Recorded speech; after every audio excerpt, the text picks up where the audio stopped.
जी हाँ दोस्तों, बिल्कुल सही पढ़ा आपने। अब आपको अलग-अलग नौकरियों के लिए अलग-अलग एग्ज़ाम नहीं देना होगा। भारत के अंदर अब एनआरए गठित होने जा रहा है, जिसके अकॉर्डिंग आपको सिर्फ़ एक एग्ज़ाम देना होगा। उससे आप किसी भी गवर्नमेंट जॉब को पा सकते हैं, चाहे वो रेलवे की हो, एसएससी की हो, बैंकिंग की हो या फिर अदर कोई भी गवर्नमेंट एग्ज़ाम हो। तो चलिए इसके बारे में जानते हैं पूरी डिटेल से। लेकिन इससे पहले मैं आपको बता दूँ कि प्रधानमंत्री नरेंद्र मोदी ने इसके बारे में कहा है कि राष्ट्रीय भर्ती एजेंसी करोड़ों युवाओं के लिए वरदान साबित होगी। सीईटी परीक्षा के जरिए यह अलग-अलग ली जाने वाली परीक्षाएं खत्म करके समय और संसाधन को बचाया जा सकेगा। तो चलिए अब देखते हैं कि सीईटी परीक्षा क्या है और ये कब से लागू होगी। क्या हमें किसी भी गवर्नमेंट जॉब को पाने के लिए सिर्फ इसी एग्जाम को क्वालिफाई करना होगा? ये एग्जाम साल में कितनी बार होगा? चलिए जानते हैं पूरी डिटेल्स। तो सबसे पहले हम जानते हैं कि राष्ट्रीय भर्ती एजेंसी जो एनआरए गवर्नमेंट ने गठित की है, जिसकी जानकारी ट्वीट करके हमारे एमएचआरडी मिनिस्टर प्रकाश जावड़ेकर जी ने दी है। तो उन्होंने बताया कि अभी वर्तमान के अंदर सीईटी एग्जाम जो होगा उसके अंदर यहाँ पर 3 एग्जाम बोर्ड्स को डिक्लेयर किया गया है, जो कि कुछ इस प्रकार से हैं। एसएससी एग्जाम बोर्ड जो कि एसएससी के एग्जाम्स करवाता है, चाहे वो सीजीएल का हो, सीएचएसएल का हो, एमटीएस का हो, कोई भी एसएससी का एग्जाम हो तो एसएससी बोर्ड। दूसरा जो बोर्ड है वो है आरआरबी बोर्ड, जो कि रेलवे के एग्जाम्स करवाता है, चाहे वो ग्रुप डी के हो, एनटीपीसी के हो या फिर रेलवे का कोई भी एग्जाम हो। इसके अलावा जो तीसरी एजेंसी है वो है आईबीपीएस एजेंसी। ठीक है, आईबीपीएस एजेंसी आप जानते हैं कि बैंकिंग का एग्जाम करवाती है। अभी तक गवर्नमेंट ने सिर्फ यही घोषणा की है कि इन तीनों एजेंसियों को सीईटी के अंडर लाया जाएगा। सीईटी यानी कि कॉमन एलिजिबिलिटी टेस्ट होगा, जिसके अकॉर्डिंग आप इन तीनों एजेंसियों की जो भी वैकेंसियां आती हैं, ठीक है, आरआरबी की आती है, एसएससी की आती है और आईबीपीएस बैंक की जो आती है, इन तीनों के लिए आप क्वालिफाई कर सकते हो सिर्फ एक सीईटी एग्जाम से। अब बात आती है कि क्या राज्य सरकार की एजेंसियां भी इसमें शामिल होंगी? बिल्कुल, जैसे कि आपके पुलिस वगैरह के एग्जाम होते हैं, स्टेट पुलिस के होते हैं और इसके अलावा पटवारी वगैरह के एग्जाम होते हैं, ये भी अभी वर्तमान में इन्हें शामिल नहीं किया गया है, लेकिन जब सीईटी लागू हो जाएगी और इसके कुछ सालों बाद इन्हें भी शामिल कर लिया जाएगा। अगली जो बात आती है वो ये कि क्या एनआरए द्वारा संचालित सीईटी क्वालिफाई करते ही नौकरी पक्की हो जाएगी? तो ऐसा बिल्कुल नहीं है। आपको यहाँ पर बता दूं कि ये जो सीईटी एग्जाम होगा ये आपका साल में 2 बार होगा।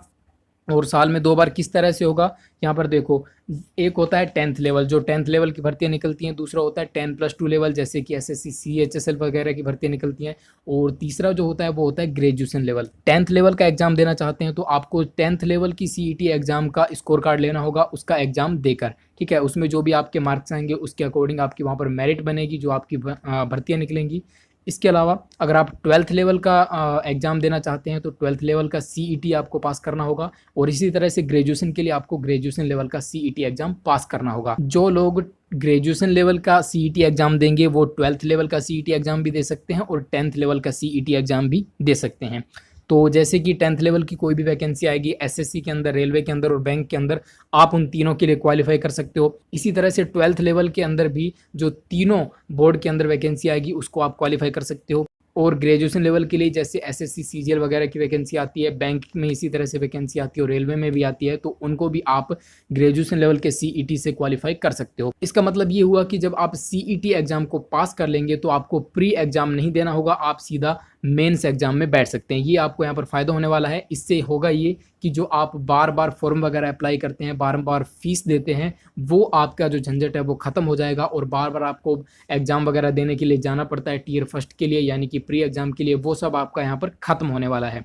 अब बात आती है कि जो आप सीईटी का एग्ज़ाम देंगे उसमें जो आपका स्कोर आएगा, स्कोर कार्ड जो आपको मिलेगा वो कितने साल तक वैलिड होगा। जिस दिन आपका रिजल्ट आएगा उससे 3 साल तक आपका ये स्कोर कार्ड वैलिड होगा। और ऐसा नहीं है कि आप इसे सिर्फ एक बार ही दे सकते हैं, आप इस परीक्षा को साल में 2 बार दे सकते हैं। ठीक है, सीईटी के एग्ज़ाम को आप साल में 2 बार देंगे और जिसमें भी आपका, ठीक है, आप कभी भी दे सकते हैं, हर साल में आप दे सकते हैं। तो जिसमें भी आपका स्कोर मैक्सिमम होगा वही आपका स्कोर कार्ड वैलिड माना जाए। मान के चलिए आपने एक एग्जाम दिया सीईटी का जिसमें आपके 80% मार्क्स आए और आप इससे संतुष्ट नहीं है, आपने अगले साल फिर से दिया, यानी कि 6 महीने बाद फिर से दिया और आपके 85% मार्क्स आए, तो आपका जो 85% वाला स्कोर कार्ड होगा वो वैलिड होगा। तो ये एक अच्छी खबर है। 1000 से भी अधिक एग्जाम केंद्र बनाए जाएंगे पूरे देश के अंदर, लगभग हर जिले के अंदर कम से कम एक एग्जाम केंद्र जरूर बनाया जाएगा। तो अब आपको वो भी झंझट नहीं होने वाला है कि एग्जाम देने बहुत दूर जाना पड़ता है। तो यहाँ पर आपकी काफ़ी सारी समस्याएं हल होने वाली हैं। इसके अलावा काफ़ी सारे स्टूडेंट्स ये भी पूछ रहे थे कि जो वर्तमान में हमारे वैकेंसियाँ आई हुई हैं, जैसे कि एनटीपीसी की, ग्रुप डी की, एसएससी सीजीएल की, सीपीओ की, ठीक है,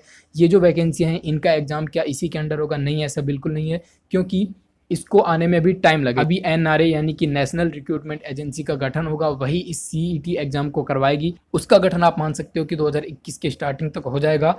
तो जब उसका गठन हो जाएगा उसके बाद से ही आपकी परीक्षाएं होंगी। लेकिन ये जो वर्तमान में वैकेंसियां आई हुई हैं ये जैसे कि तैसे होंगी, जो पहले होती थी उसी तरह से करवाई जाएंगी। एसएससी का एग्जाम एसएससी करवाएगी, रेलवे का एग्जाम आरआरबी करवाएगी, ठीक है, वो सब सेम रहेगा। लेकिन आगे आने वाले समय में ये स्थितियां बदलने वाली हैं। उम्मीद करता हूं आपको सीईटी के बारे में जानकारी मिल गई होगी और सब कुछ अच्छे से समझ में आ गया होगा।